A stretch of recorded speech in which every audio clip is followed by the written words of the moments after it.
And I believe as time goes on, we are going to benefit from what agriculture holds for us, and the essence of why, the essence or the reason why God gave us such gifts as a nation and as a people. Yeah.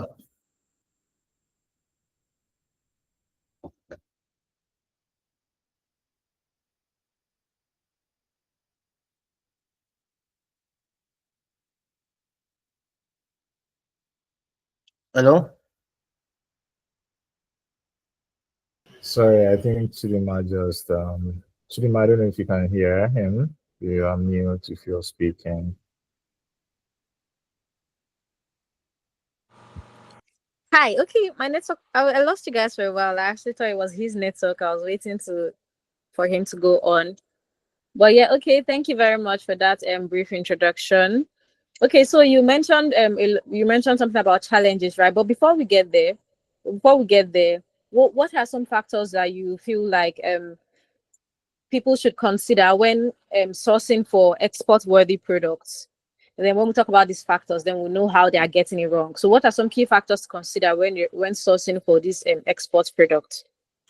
Okay. I think the major thing for export, which is the bedrock of the business, is quality. So if anyone is thinking of going to source a product in any state whatsoever, he or she must be conscious of quality, must put quality first, because at the end of the day, exportation of agricultural produce is basically to export quality products. That's why we are doing export. Even if we have different crops in different states or different commodities in different states, the end point of it is to export quality products. So for anyone going out to source, the target should be get quality product. And like I always tell my students, that it's quality above quantity. And if you go to a village or a farm or any state at all to buy product, if the quality is not up to standard, you abort the mission. So what you should be expecting or what you should put into consideration is quality. There's not this sort of that. Every other thing is logistics. Quality is the essential part of sourcing and essential part of export. Yeah. Wow, that makes a lot of sense. That makes a lot of sense, and is actually very important. So there's quality of this product, right? So now, since I now know that this product, whatever product I want to look for, they have to be of high quality. Now, as a business owner, how do I identify high-end markets or high-end demand actually for products in the international market? So I know that they are quality, but then how do I know what products to look for that are in high demand in the international markets? Okay. First of all, there is no, I don't believe that there is a hot product, or I don't believe that there is something like something called a high-end product. I believe every product is on demand, depending on who is asking and depending on the quantity they are buying. So that's the major thing. We need to understand that every product itself is on demand. I have a friend who exports cow horn. You might not understand what people use cow horn to do, but someone is exporting cow horn out of the country. That's also a demand, because at the end of the day, he's exporting about 4 to 5 containers. To him, that's demand. So if you want to look at products that is high-end, what is it called, hot product in the market that you can source for, I think the best thing is to first understand that every product is a demand product. Every product is on demand first. If you understand that any product you have is on demand, then it will be easier for you to get the people that want to buy the product. But when you think that this cocoa is more on demand, sesame is more on demand, or cashew is more on demand, you'll be limited to so many opportunities, right? So every product is on demand, depending on who is asking and depending on the quantity that the person is asking of. So I can't really say well, to look out for high quality product, we have to get this, or this is the product that is mostly on demand. No, every product is on demand. I'm speaking from my own personal experience. I export. I think I started with raw material exportation, which is cocoa, cashew, sesame, hibiscus, ginger, and the rest of them. Then I switched to value added products. So I've literally done exported almost all the product that we have in Nigeria. Yes, I've literally, aside from what is it called, foreign minerals and other things, other resources that I've not really gone into. But when it comes to agriculture, I think every product, I've done literally all the products, right? But at the end of the day, I come to realize that every product is on demand. Just ensure that you know who is buying from you, you know the target country to sell to, and you have a client to sell to there, then it becomes on demand. Yeah. Okay, thank you very much. You see what I said earlier? I like how this is from an informed perspective. So you're actually giving us examples of what has worked for you and how it has been. So yes, thank you. Okay, just before we continue, so we're going to have a Q&A session. We're going to be dedicating 10 minutes before this is over for question and answers. So yes, you can keep your questions coming in, but just leave it in the chat. And then once we get there, we're going to read out the questions and we're going to answer it. So please just keep your questions coming in and you can just stay in the comment section. Okay, thank you very much for that, Mr. Emmanuel. Okay, so we're moving forward, right? So you said something about just find the right client and make sure that whatever it is that you're sourcing for, you have a target that is going to buy it. So let's talk about how to find some trusted sources for finding quality suppliers. I believe from here in Nigeria first before you take them. So what do you think that we're sourcing for items or export? What do you think that business owners should look out for when they're sourcing for suppliers, both people they're supplying to and people they're supplying from? What are some key things that they should consider? What should they look forward to? What are some checks that they can do or red flags, if any? What are some precautions basically that we should apply when we're sourcing for these export products? Okay, if I get it correctly, you're talking about you becoming a supplier and you sourcing for the product, right? Yes. When Okay. you're sourcing for products. Yes. Okay, so when you're sourcing for product, there are 5 things you need to put into consideration before you start sourcing. Number 1, first, you need to identify the product you are going into, right?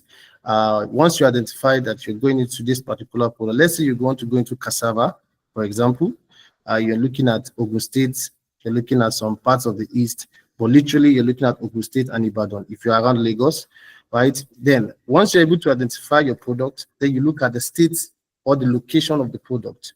So if the product is in a particular village, you need to be able to know that this is where the product is. If you're doing cashew, you're looking at Ogbomoso, you're looking at Kogi, you're looking at Auchi, Esako, and the rest of those places. So you're looking at those axes. Then next thing you need to understand is the quality of product in each of these states, because in Nigeria, every product, there is no product that is found in one state. Most times, any product you are looking for, you can get it in 4 to 5 states, but the quality is always different. The ginger in Kaduna is different from the ginger in Nasarawa, right? So you must understand that. So once you're able to know your product, know the states you're buying, you now understand the quality of each state, right? Then before you think about moving to that place. Now, when you're moving there, like I said earlier, you need to understand that first you need to identify the quality of what you are looking for, right? This is the standard, this is the quality of what I need. So whichever state you're going into or you are going to, if the state doesn't have the quality of what you are looking for, there is no need buying, right? Even if it comes close to the quality, you don't buy, because there is something about commodity itself. Once you buy a product that is not up to standard, maybe 90% up to standard, before the product will get to your warehouse or before you start the shipment, the quality will reduce.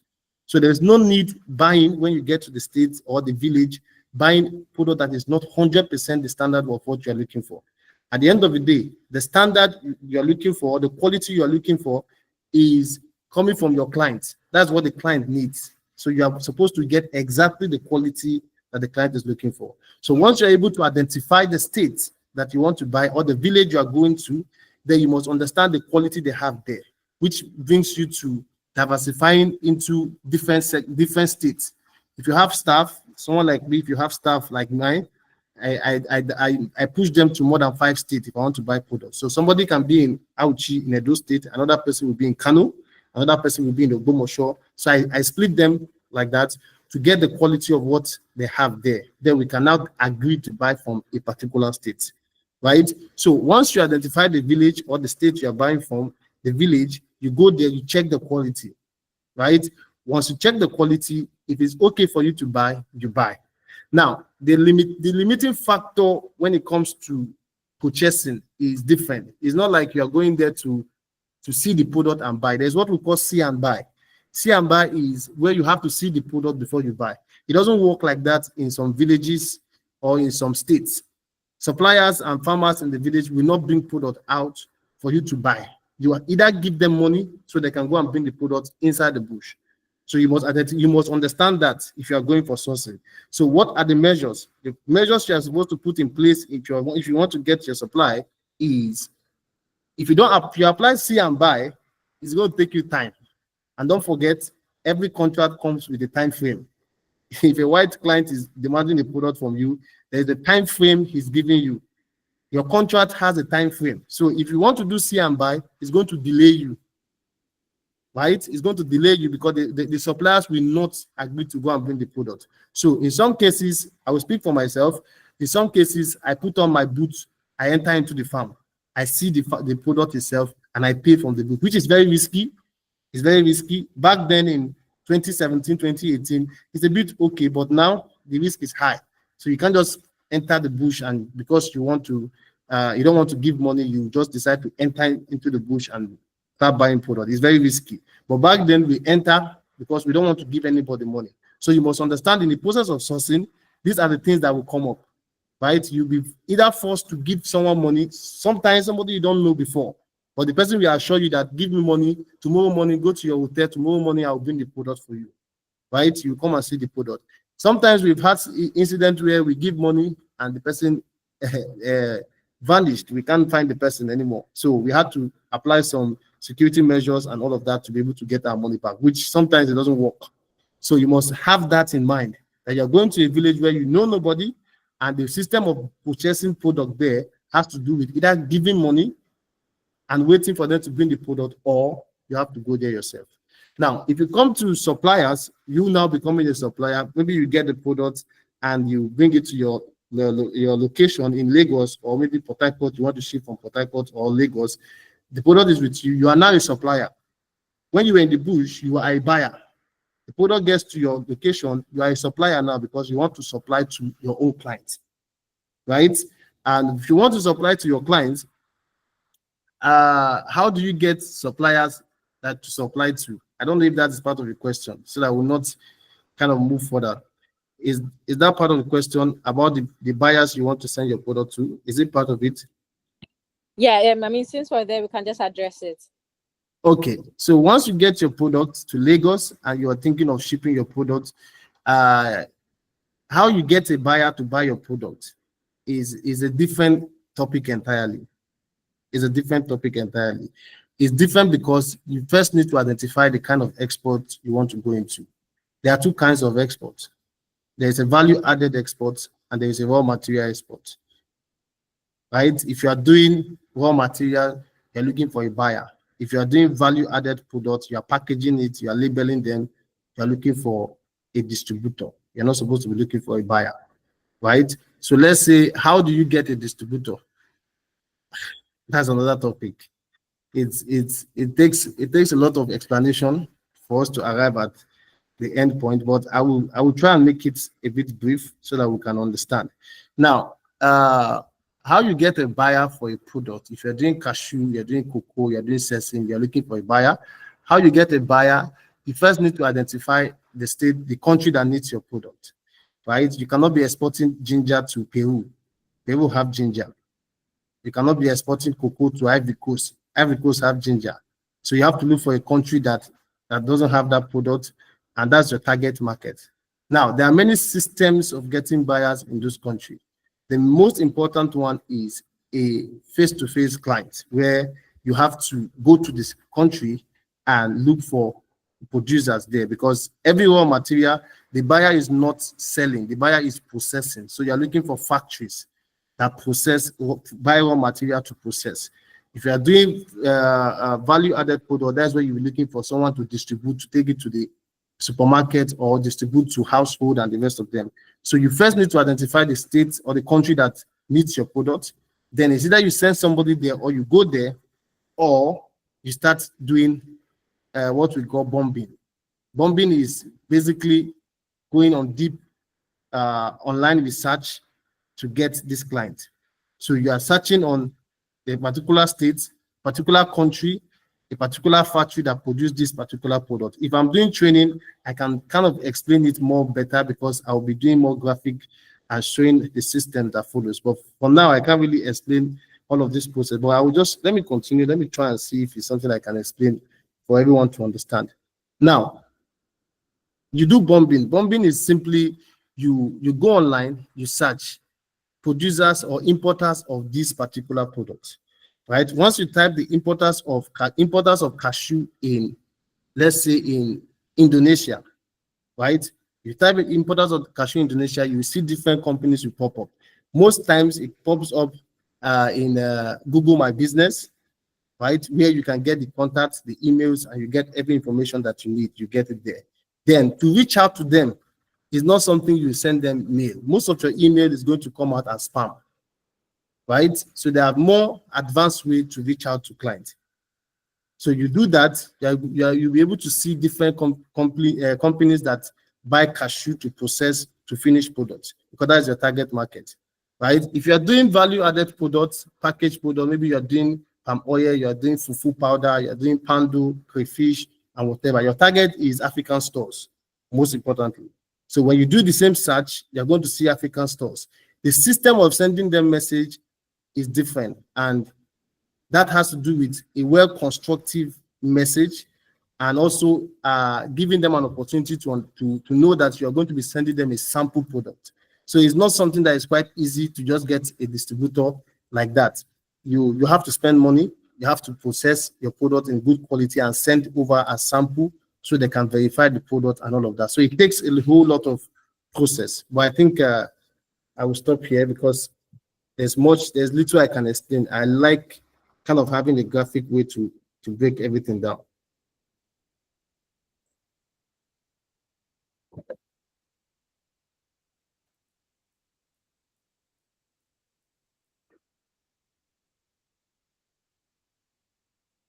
Okay, amazing. That really sounds very like so insightful. I mean, I think maybe one of these days we'll kind of probably organize like a what I say training class now, right? Mr. Manon, I'm sure you're open to that. So we'll kind of have that conversation where we can kind of break all of these things down.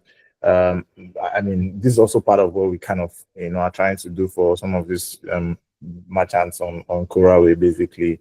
But I mean, pending then you also need to like kind of find a way to also like find buyers outside of the platform. But let me just like give a brief of what Coraway is about. I'm not sure if most people here know.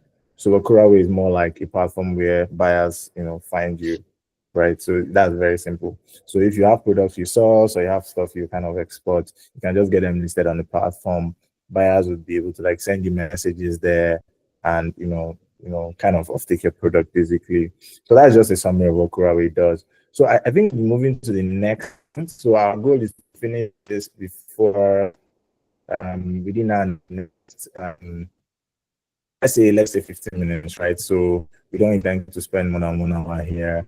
So can you like basically just like touch a bit on what licensing requirements, how to like in terms of compliance and quality and standards of these countries that we're actually like shipping to. Let's say you are doing packaged food, are there licenses required? Let's say you're doing CSMC, are there actually licenses? Are there documented? What kind of documentations are actually required? I mean, just briefly, right? So that the product doesn't get there and it gets bounced. Do you understand what I'm saying, Stefano? Yeah. Yeah, I do. Okay. Like I said, if you're into value-added products, which means you're packaging your product, you're putting label, logo, and the rest of them, you will need a license that has to do with safe food, which means NAFDAC can work, but if you're exporting to places like UK, to Canada, to US and Canada, basically, you will need FDA, which most people don't really agree. You see, one thing about licenses or certification is we don't really take it that serious. I think I have a story. I had a story of a lady who that sends product from Nigeria to Canada, and the product, someone bought the product and she started having allergy, and she didn't even notify or specify it on the label that people that have this kind of allergy should not buy. So our ingredients, she didn't specify most of the ingredients, just the way the normal Nigerians do their own the packaging and the rest of them. So the person had issue, was hospitalized, and they went further to investigate and discover that the food she ate uh, is really bad, and they tried to confirm the product, and they discovered that it's from Nigeria and it's from a particular company. So they reached out to her. The distributor was first of all arrested, and they reached out to the person that sells the product, and they discovered that there is no license, there is no certification to her own product. She's just selling for selling sake, right? She's just selling the product and all of that. So she was arrested, and a lot of things went down, right? We need to understand certification when it comes to packaged product. And for packaged products, you will need FDA. If you are exporting to Canada, you will need a Canadian Safe Food License. And one thing I would like to say here is, if you have any clients in Canada, the person must have Canadian Safe Food License. It's a must. Even if you have FDA, you must have Canadian Safe Food License to be able to export, right? Because if the food gets there, you must, as you're bringing your bill of lading, you're coming with your Canadian Safe Food License to be able to clear that product, especially product that comes from Africa. So there are licenses to get. There is halal, there is HICCUP, there is ISO, but if you can just get one, FDA is very perfect. I did my FDA with over $900, and I hear people are doing FDA with less than 100,000 naira, which I find very ridiculous, because when I was doing my FDA, they flew to Nigeria. I think they came to certify a company in Abuja, my company and another company in Ghana. They flew to Nigeria to check my warehouse, to check everything, the machineries I use and everything. They had to check it before they gave me the license. But now I see people have a license for maybe 90,000, 100,000 and all of that, which is quite very cheap and is okay.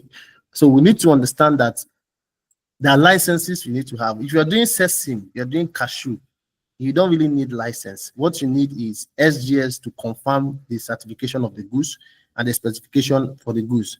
Once SGS confirms it, then your agent or your shipping agent will have to get phytosanitary certificate, for a fumigation certificate, origin certificate, and maybe your bill of landing and some other things that you can get from Nigeria. I'm talking from my own personal experience. Most times I've done all my exports. That's what I get, and I send it to the client, and it's cleared perfectly. There is no issue, right? But when you're doing processed, we went overboard, because we don't want a product that will harm anybody. So you must first of all understand that there are so many excuse me, there are so many licenses to get. But like I said, one license is okay. FDA, you can get FDA. But don't think you have NAFDAC. I'm not trying to downplay NAFDAC, but don't think you have NAFDAC, you're free to just export. No. There are some countries that will not accept the product. I have stories I can tell you, practical stories. Someone sent product to Canada. There is no certification to it. They refused to allow the product to be cleared. The product was there. Dumawage was counting. The person literally left the product there. For a month, they had to ban the company from bringing food to Canada. So there are so many crazy things happening that we have not really come across, or maybe the news doesn't come to Nigeria often, but these are reality. So you must have one license. So you need license for packaged food. You don't necessarily need license for raw materials. Certification from the port and all of that can work for you. But for packaged food, you need license, and you must ensure that you do it well. There was a time we were exporting a product, we finished clearing, the agency in charge of food in the country that we export to, they had to tell us that we must send a video of our facility and the machineries that we use to process the product. So we had to do a complete commercial to send over as a backing to the product. So these are things that happen. So you must ensure that all hands are on deck, all certificates are there, systems are structured properly, and all of that. So yeah, pretty much is what you need. Amazing. That's quite insightful. I mean, how would you do $900 FD and someone is doing $100? So what's the cheap? What's the current cheap? No wahala, Sha. So I think let's just take a few questions before I ask the last question. So just have like maybe 2 last questions for you, but let's just take a few questions. This one has been up. Kabirat, can you type or you prefer to like just speak? Maybe just briefly ask, then we can take the ones in the comments. And yeah, good evening everyone. So I joined a bit late, but the topic that is being discussed regarding the FDA actually interests me, because I've actually noticed that, just like he mentioned, that people are doing FDA as cheap as 100,000. So my question is, and my concern has always been that it's even third party that they will tell you that they can get FDA for you. All these facility videos and the likes that is mentioning, most times you don't have to do that. And most of these people, even selling things abroad, most people don't have big facility like that. A lot of people actually buy this item and repackage, maybe just within a small space. So my question is basically, I don't know if he's actually insinuating that FDA could be fake. And if that is possible, is there a way, maybe there is a platform where we can check if the FDA certificates we have is genuine? Thank you. okay. So Mr. Emmanuel, let's take that. So we take the next question. Okay. First of all, I didn't say FDA is fake, and I'm not insinuating that. I'm just stating the obvious. You see, one thing we do in Nigeria is we tend to do things the way it is or the way we feel is okay until situations begin to happen. Like, thank God I was able to cite an example of someone that sold a product to a foreign buyer that went to buy the product in the store, ate the product and had complications, and it became a big issue, right? So if you have FDA, I don't know where you get it from, it's fine. You use your product, you can be using your FDA or whatever certification you have for as long as you want. But I'm just saying that we have to just be cautious, because at the end of the day, the FDA you have, there is no certified agency or a website to be able to check if your FDA is authentic, right? I don't know if there is. But one thing I'm very certain is, if a product becomes very harmful, that is when we will know whether the FDA you have is authentic or the certification you have is authentic. But for now, by and by, we are going to understand it when the time comes, because the way she's sounding is kind of like, I don't know how to put it, but I'm not saying anything is wrong. I'm not saying people are doing it. You're scared. No, it's understandable. It's understandable. So I just do what you need to do, sell the product you need to sell in whichever way you want to sell it. But the problem is, if it becomes harmful, many things will come out. I'm speaking from practical experience. If it becomes harmful, many things will come out. There's no system to bypass anything. Once situations start happening, they don't take anything. They will start looking for the person, Interpol, and it's crazy. It's crazy. So just do what you need to do. Ensure that you are going by the books, and everything is going to be fine. Amazing. So I mean, in summary, right, what he's just trying to say is make sure you sell quality, right? FDA, well, however you get FDA, just make sure you sell quality, because if you actually don't sell quality, then they will find you. I mean, that makes a lot of sense. So I will be dropping a link in the chat. So I'll be dropping 2 links, or 3 links rather. I'll drop the link to our community. I'll drop the link to Mr. Emmanuel's page. When you follow him, I'll also drop the link to Kuraway's page on Instagram if you want to follow us, right? We would actually advise you to follow us. I mean, we want to build like a close-knit community where we can actually like help you with, most of your export needs and everything. I mean, we'll go into saying, okay, release your product on Kuraway after this, right? Sorry, Adeojo, I see your hand. We'll take your question. But I want Mr. Emmanuel to take like the three initial questions that were dropped in the chat before we can allow you to like ask, right? So Mr. Emmanuel, please. So I think you should like take these three questions. They're in the chat, so you can just look at them. But the first one is, how do you determine how good the quality is, quality of product basically? Are there parameters to like kind of say, okay, this is what this is how would I say the quality of a product should be, right?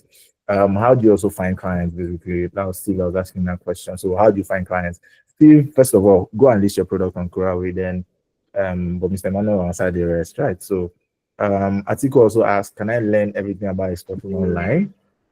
So maybe just take these three questions, then Adeojo will take, Oleka will take. After that, we ask the last question, and then we can do like some final Q&A, guys. All right, thank you so much. Okay, the first one said, how do you determine how good the quality is? You determine during your process of during the time of production, right? If you're into value-added products where you have machineries, maybe let's say you're producing spice, food spice like curry powder or whichever spice you're producing, you will definitely know the quality of the product by testing it. You have to first test your product to understand if it's suitable for you and if it's very okay before you send it out. And not just testing it yourself, you have to give your product out to people that are close to you. They should give you an honest review and all of that before you can send it out, right? So you must, if you are producing your products, you must ensure that you test your products and also ensure that every nutritional value that is essential for the product is there. Once it's there, I think your product is good and it's safe. One of the reasons why we talk more on quality is most of the machineries, processing machineries we use, some of them are not quite good in terms of giving the best quality, right? And it becomes a problem. If you want to talk about quality, it depends on the kind of product. If you are doing fufu powder or pando production to export, you know pando has to be white, right? Pando has to be white. Fufu has to come out very well. If the quality, if you decide to practicalize it in your place, and you discover that the color is not what is expected, then you're supposed to know that the quality is not up to standard.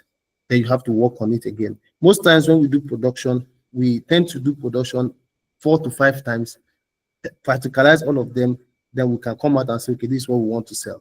So we waste products just to achieve the best quality that we need. So you have to do personal check before you send it out of the country. So how do you get clients? How do you get clients? You first understand the kind of export you're going into. If you're going into value-added products, like I said, you don't need a client, you need a distributor that will distribute your product to the ends of the earth. That you can be in Nigeria, your product will be in Turkey. Someone has to be distributing because what's it called? Most multinational companies you see, that's how they do business. They look for distributors. So you should be looking for distributors, you're not looking for a buyer. But if you are doing cashew, you are doing sesame, then you're looking for buyer. And how do you find them? When you search for them, you are searching for factories, you're searching for manufacturing companies because they need the product to be able to add value to it and sell. So those ones need raw materials. So you are searching for those people in the country of destination. So what you do is, depending on the country that needs your products, like I said earlier, you cannot send ginger to Peru. You cannot send ginger to, you cannot be looking for buyer. You have ginger, you're looking for buyer in Indonesia. It's not possible. These are countries that have ginger also. So you have to first look for a country that doesn't have it and start looking for clients from there. So how you get it is basically done online. But there are more robust and more simplified way, which I explained that I can't really dissect it here because it has to do with graphics and it has to give you step-by-step procedures, which the time will not permit me to kind of do that. Then the last one said,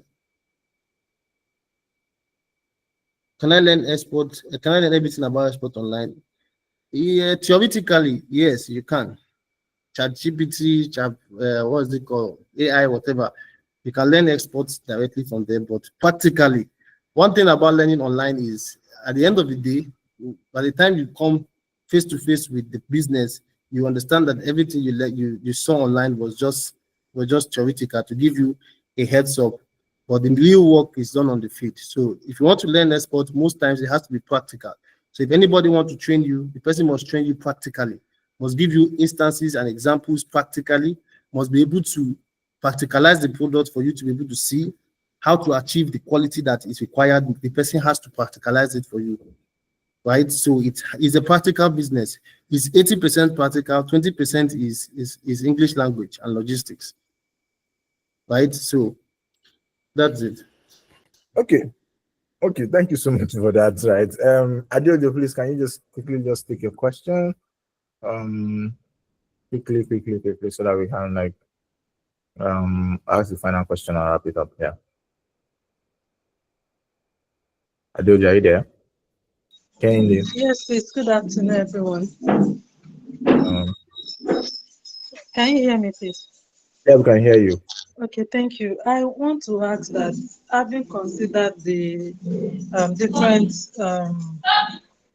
registration we are supposed to do as a beginner, how do we go about it? What are the steps we are supposed to take while we start the registration?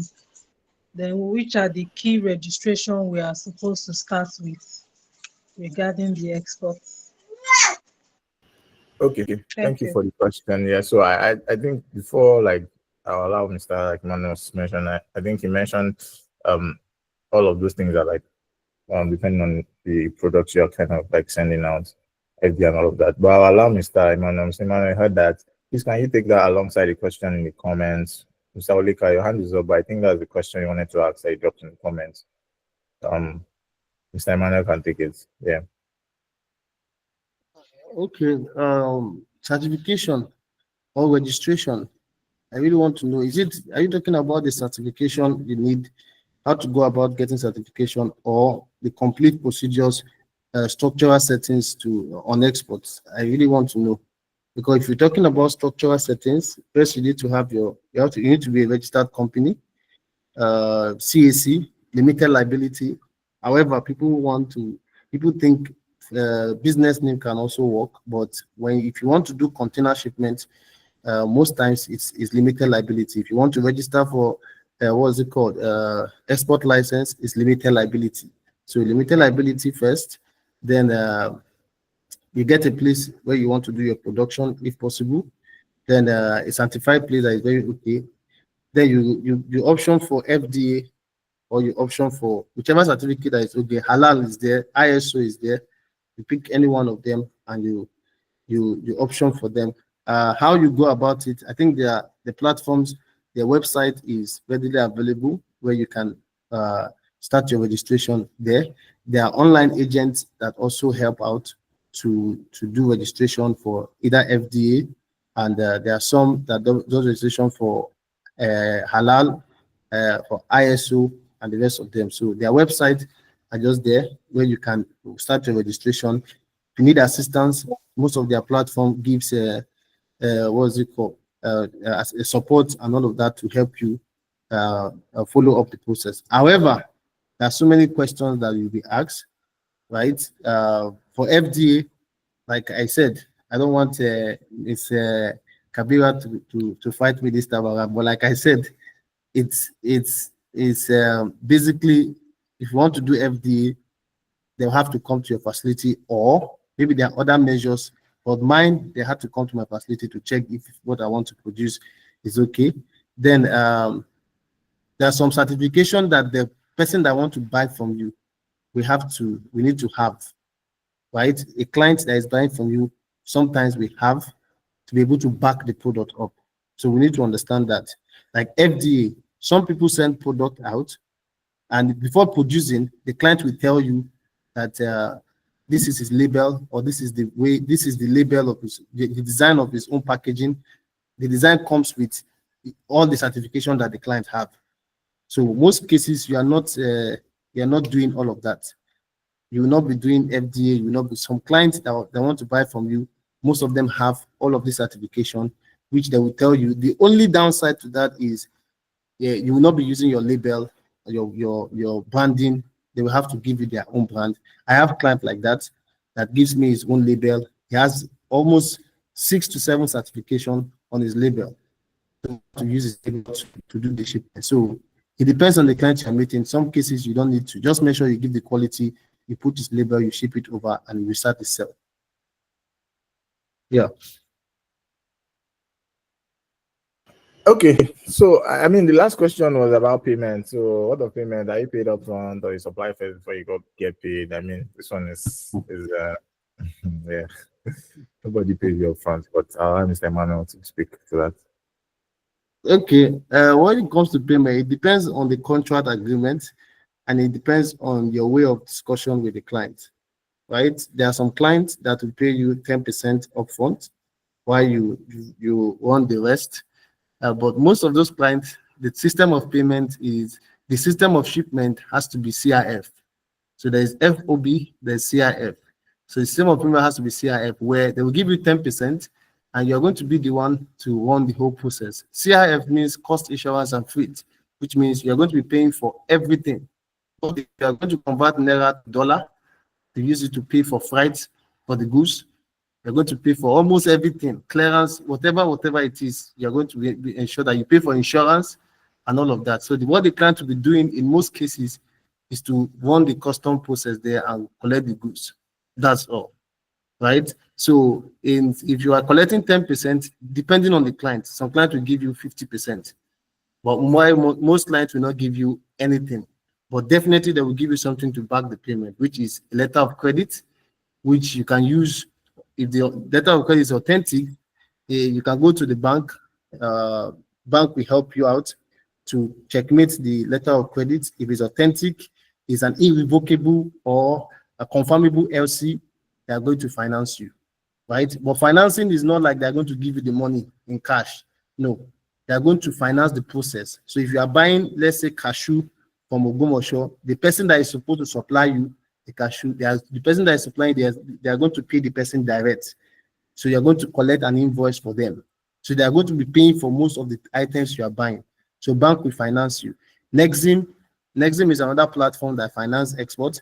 They're still going to finance you. So when it comes to payments, depend on the client and depend on the backing that is coming up with the client. Because if they give you 50%, you have a whole lot of work to do. Sometimes those that give 10%, the 10% is basically to pay for flight, which you are not going to get anything from it. You are definitely going to use it to pay for the logistics and other things. Why the major product itself, you have to look for money for it.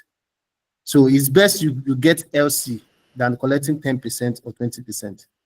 Because if you collect 20%, you need to go and look for a way to get the remaining percent to be able to run the export. But if you collect LC, an authentic LC, I think many banks will finance you, but most times it's at the expense of your profit. But Nexim is 12% interest. Bank is taking about 36%, depending on your negotiation, right? So Nexim will take 12%, but they are going to finance you. Amazing. A lot to learn. Just like I said, I think we're going to do like another, but that one will be like a proper training for that. So kind of have courses and break down everything. He's asking what the average profit margin is. I think this is based off of the product you are shipping, right, Mr. Manuel? Yeah. Okay. So I think that's like quite it. One last question. I mean, you've touched a little bit on logistics. I'll just ask like the question altogether, right? So the first question is going to be, I mean, just take the next five minutes to like kind of just tell us a story about how you started, right? Tell us how you started, what challenges you faced. I mean, this suffices for the challenges question that we're supposed to like talk about initially at the start of the webinar, right? What challenges you faced and what you've actually learned from these challenges, and I mean how other people kind of like should actually not like kind of fall into that trap, right? So I mean, just do like a summary, then you can now also like touch a bit on these are the best companies to do to use for your logistics, or how to properly ensure that logistics are and all that. So yeah, I think that's like the last questions. Then after that, Chidima would like just do a wrap up, and then we can call it a day, guys. Yeah. Okay. My journey to export, I think I started very rough. I started ignorantly. Yeah. Had a lot of opportunities to export different products, but I blew most of them out because of what's it called, structural deficiency. So I started with fresh produce, which I'm not supposed to. and which I will advise everyone here, don't start with fresh produce. The risk is high. So I started with fresh produce in the year 2018. Started with ginger. We got a contract for 5 containers every month. Before then, I was doing cashew local supply. I was supplying locally to Olam, to SNG, to different companies in Lagos, Shagam. I was in Abuja. I was doing that. I was in school. I was also doing that. And so the process has been very long. The fully in export, I started in 2018. I got a contract for ginger, which I blew up. We lost the ginger export woefully. We came up again to another export. We lost again. We did the third one again, which we also lost. Then we switched to yam. So we did yam, the cocoa yam exportation. We got a client from Canada, which we also lost. But that one was a bit okay. At least 70% was okay. Then the remaining 10. But for the ginger, the last one we lost, which is the third time, we were able to get our money back because that was not our fault. The shipping line is supposed to take it there for a month plus, but the Hapag-Lloyd took it there for more than 3 months. So we had to fight for insurance and we were able to get our money back. Though it's not 100%, about 90% or 95% back. So the process has been very rough from the beginning until when I had to define my kind of export. So when we set up structures, we got a ginger contract again, and that one we couldn't fail. Right? We couldn't fail. We had to do it well. It was perfect. We did the second one, perfect. We got another contract for it again. Continually like that, we enter into yam. We did it properly. Then we did cashew, we did sesame. It was perfect because then I've set up structures and systems. I put on system in place and all of that. So we now move to value-added products. So bought machineries to be doing fufu powder, yam pando, palm oil, clean palm oil, and the rest of them, which is what we are doing. Food spice, curry powder. We have to switch to value-added products. Cocoa, we switch cocoa to cocoa powder, and chocolate, we export it out. So we started refining products, which is what we are doing till date. So the journey has been quite, it started rough, but now, glory be to God, we are doing quite well by the mercies of God. And yeah, pretty much we are kind of like advancing our portfolio.